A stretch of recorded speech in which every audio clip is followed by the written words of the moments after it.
In that fourth quarter, Denver started with a run, and you checked in, and you guys seemed to settle in a little. But what was changing in the execution and to turn that back around after Denver had made their push?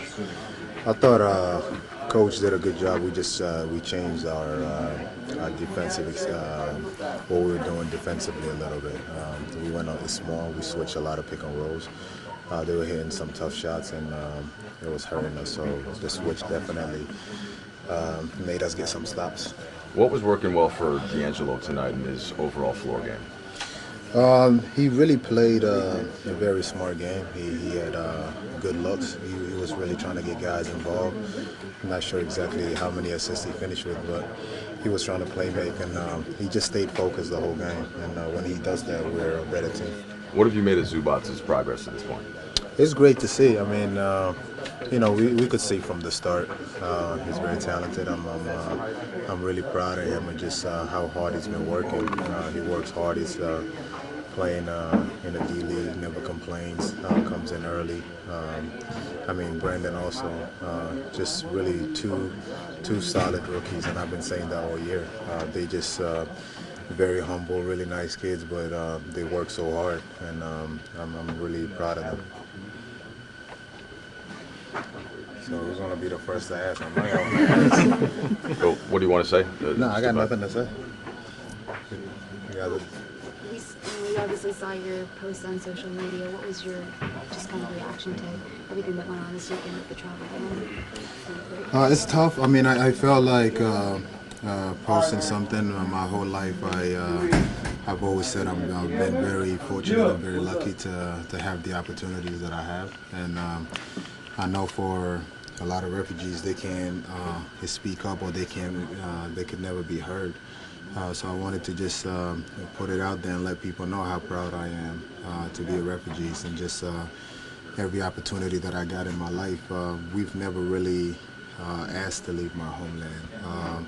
And a lot of these people go through a lot of things that they have no control of. And to see a light at the end of the tunnel, and to go towards that light, and then that light is turned off, it's very difficult, not just individually for the family. I mean, I remember when I was a kid, as a refugee in Egypt, every day there was always a hope that we get to leave tomorrow, or we get to go somewhere. Never knew where. We just wanted somewhere where we could have an opportunity to make something out of it, and that opportunity came 5 years later. And now I'm thankful for growing up in Egypt, and I've learned a lot, but at the same time, I know what it feels like to wait for that opportunity to come every day. So my message out there was just to let everybody know that's going through it, that I really feel what they're going through. And sometimes it's you know, things happen that is out of your control, and all you could do is just pray and be positive for a change. But just know that there's a lot of people out there that really feel your pain and wish could do a lot more. Was the U.S. an option for you guys when you were looking to relocate?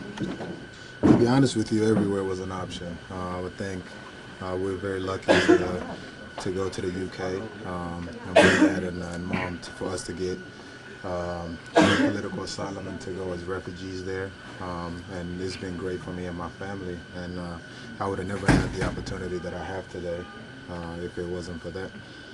When you first, you got any clarity, like if your family might be affected with this new policy, or is everything just kind of how it is? Well, the ban is on Sudan. South Sudan is a different country. I think a lot of people are confused a little bit. But South Sudan and Sudan used to be one country, and now it's separate. So the ban doesn't really include myself, but it affects me because I know a lot of people from Sudan, and I know a lot of people that I grew up with that are affected by it. What's your feeling towards the future? Is there more hope than being afraid, or vice versa? No, I mean, you always have hope. I don't think, no matter what, there's always hope. You always believe that things are going to work out, even sometimes when it seems like it's not going to. All you could do is just hope. Can I ask you, like, kind of what's going on, around here with you? Yeah, some do. Yeah. And to kind of like gain more knowledge about the situation? I'm sorry? To gain kind of more knowledge about the situation? Yeah, no, definitely. I think I have teammates that know about it. I got guys around the league that's been great who reached out when they heard. But it's really, sometimes it's hard to explain. I think a lot of guys know what's going on, and when they ask, I do explain. How comfortable are you, like, with these moments where politics and sports sort of intersect? How much do you like talking about that sort of thing? I don't think I get myself involved a lot in politics. I just really speak on what I believe and how I feel. I think once you start going into politics and what you believe, sometimes are two different things. I'm not really caught up in politics. I'm just speaking out as somebody who had an opportunity, who's a refugee, and how I feel about it. It's just when it comes to politics and all that, I leave that alone, because once you get into that, sometimes people don't like your opinion. I know you've done a lot with kids, and that's been a big part of over the years. Is this a moment to try to, is that part of what your message is, to just reach out and try to convey a sense of hope, or that you got to a certain place because of certain things? Yeah, no, definitely. I mean, there's a lot of people, a lot of refugees who had the opportunity who are speaking out. I've read a few, and I'm just, I never, want to be in a situation where I'm speaking about something that's affecting other people. That means, something isn't right. But I'm more than happy to take the lead and to speak about it. Everything that I'm saying is nothing personal, or it's nothing against anybody. It's just what I believe and how I've lived my life. Since day one, I've always dedicated my life into giving to others, because I know that I was given an opportunity. So I always try to do that. There's a sentiment among some people, both here and in some places in Europe, that they fear that when you let refugees in, you're going to let terrorists in. How do you feel about that viewpoint? I mean, I've watched the news and I've read a lot, and if you really want to look into that, you gotta, go into facts and what is true and what is not. I mean, from what I understand, I haven't seen a lot of refugees committing terrorist acts, or in this country I'm speaking about. And going back to the story that I said earlier, it took me 5 years to get the opportunity that I got. I'm sure the background check and everything was done. Even to speak about this, I don't know where this goes afterward. We don't know where it goes afterwards. So right now it's just hope and being patient and see where it goes.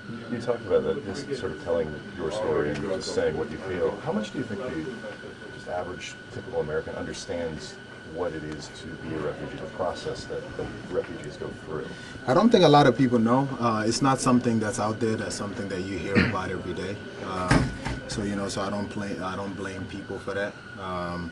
It's just for me, I understand it because I went through it.